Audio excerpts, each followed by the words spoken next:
Hi everybody, welcome to another update of the Land Rover Do-Over Land.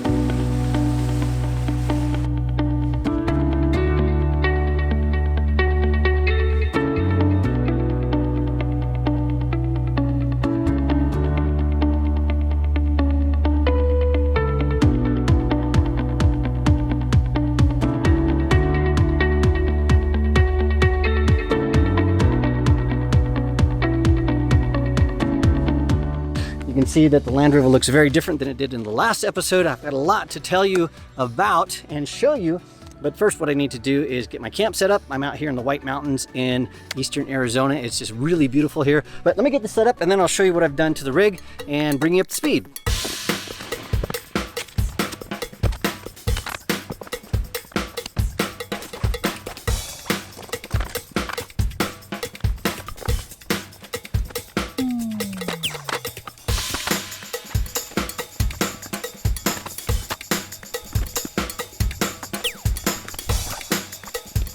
Okay, now that the tent is all set up, let me show you around the rig and show you some of the improvements I've made and things that I think is going to make a huge difference when I take this down to Ushuaia. Well, I'm sorry, the sun is being finicky today, so I've reversed my camera here so you can actually see me.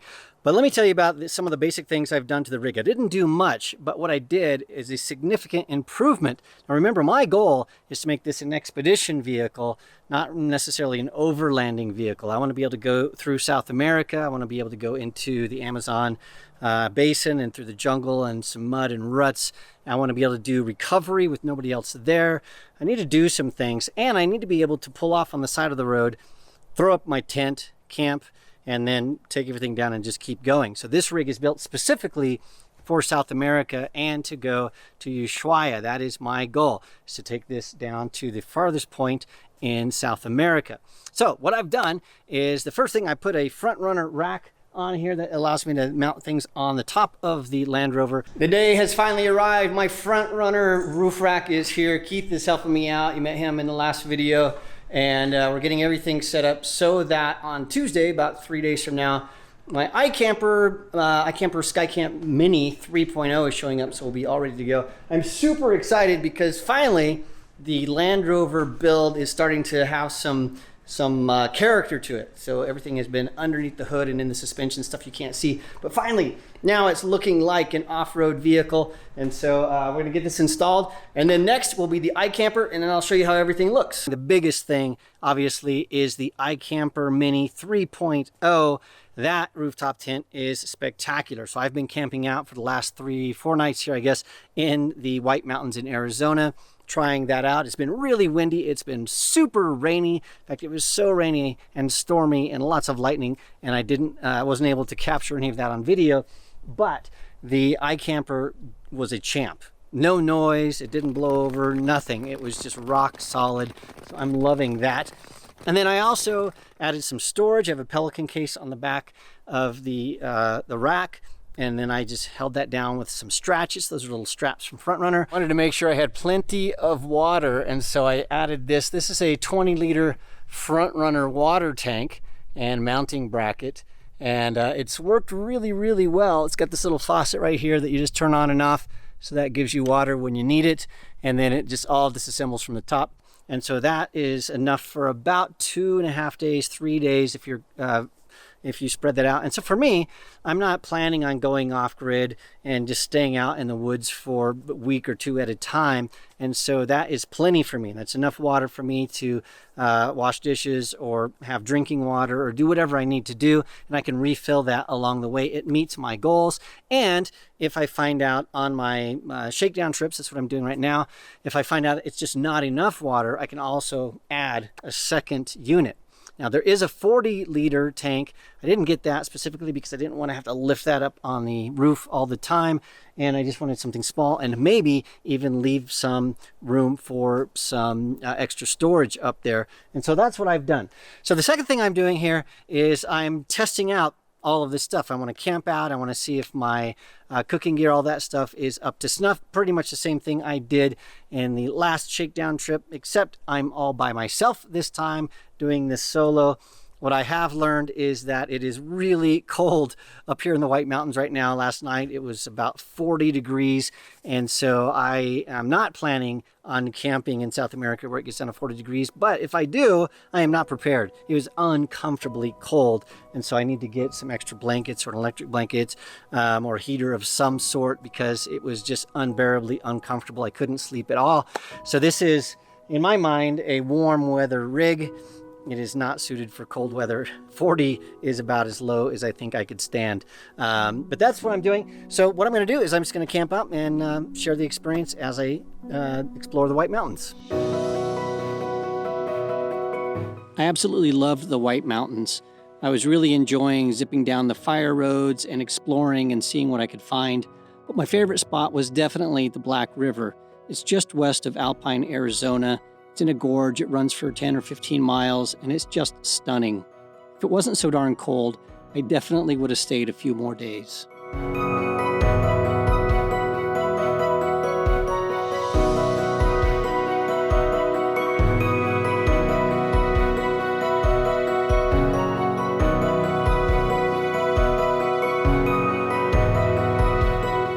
Now at the Mogollon Rim. It was really cold in the White Mountains. It was rainy, and so the weather said that it was going to get even colder, and I just am not a cold weather person, so I decided to come up here. This is just outside of Payson, Arizona. It is beautiful. I'm camped right on the rim. I'll just show you how close I am to the edge. So here's my camp. If we go right over here, you can see there's a little trail. That's it. That is the cliff. That's the edge. And so I don't want to watch much farther than this, but that is the rim. The only drawback is you can hear in the background maybe the Forest Service is clearing out dead trees with disease and stuff, and so they've been chopping trees and doing a lot of stuff. So it's a little bit noisy today, but that'll all go away tonight. What I'm going to do here is camp where it's a little bit warmer. It is supposed to get really rainy and a little bit stormy over the next few days, beginning tomorrow evening. And so I will probably plot a course south, and so we'll just have to see what happens. But for now, I love this setup. This is a great camping spot, and so I'm just gonna relax and enjoy the day. One of the biggest differences between this shakedown drive and the previous shakedown drive is this. This is a Blue Yeti. This gives me about triple the capacity that I had in the first shakedown drive. Now, this is on loan from my friend Keith Kessler of Adventure Off Grid. This is a Blue Yeti. I think it's an EB70S. I'll make sure I put the model number and all the stuff in the description of this video. But this is about 700 watt hours of juice, and it allows me to power my MacBook Pro right from here. So this has a USB-C power port. It has normal USB power ports, and then normal plug-in stuff. So anything I need to charge my drone, my laptop, my lights, anything like that, I can do that off of this. The other thing that's really cool is you can see this cable coming in here. I also have a 100 watt solar panel. And so because the MacBook Pro is about 70 watts in bright sunlight in the daytime, I can have the solar panel out there charging this, and then this will be charging my laptop, and then this doesn't lose any capacity at all. So I can theoretically edit all day long on my laptop, and then at night when the sun goes down I still have juice here. The other thing is this cable that I have here is really long, so if the sun is not where I am, I can move the solar panel around and it works just fine.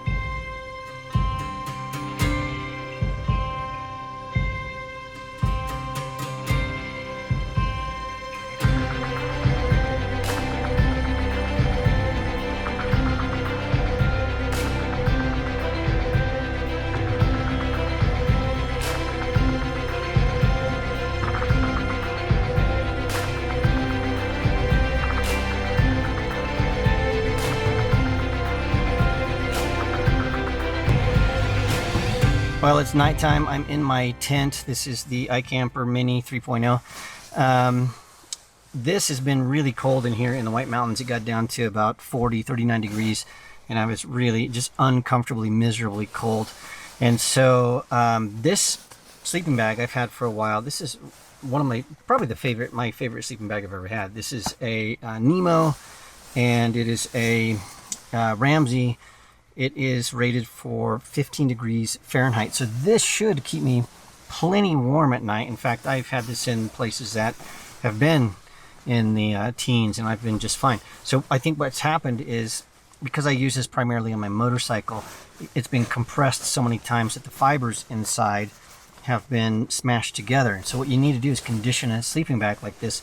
Normally what I do is I put this in a big tumble dryer at a laundromat with my shoes, with zero heat, just air fluff, and let this tumble around, and those fibers and stuff will break apart and expand and fill in the all the pockets here, and that will give you better insulation. So since I don't have a tumble dryer, what I did today is I just did this for about, I don't know, an hour or so, just trying to get all the fibers and stuff to decompress so that I have more insulation and hopefully more warmth. And so that's what needs to happen when you have a bag that hasn't been conditioned. And I can even look at this and I can see right through it and see the clumps of feathers and stuff. So it needs to be smooshed out.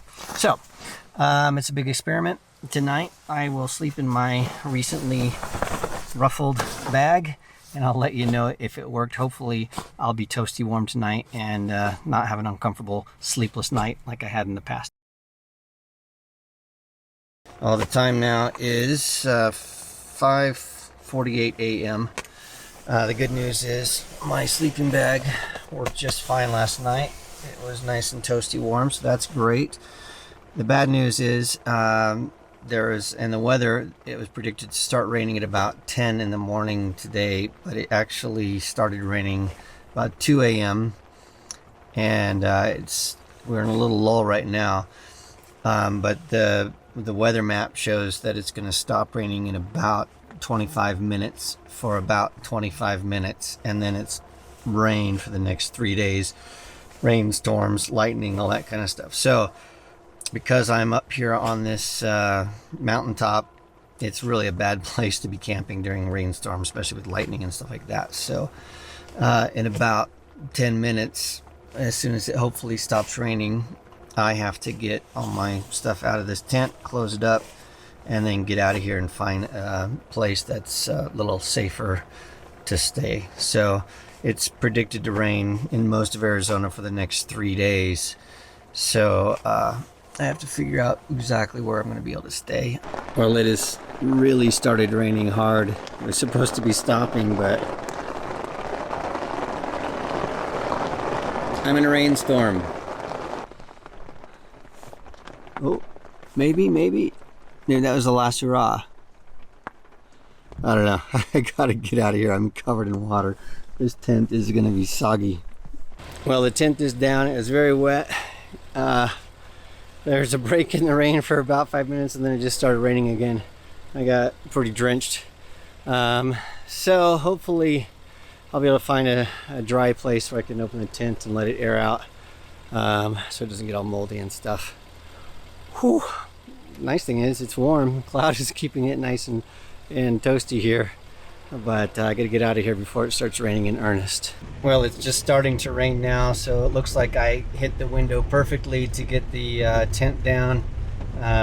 So it's just a light rain, but yeah, here it comes. Time to get out of here because it's gonna get nasty really quickly.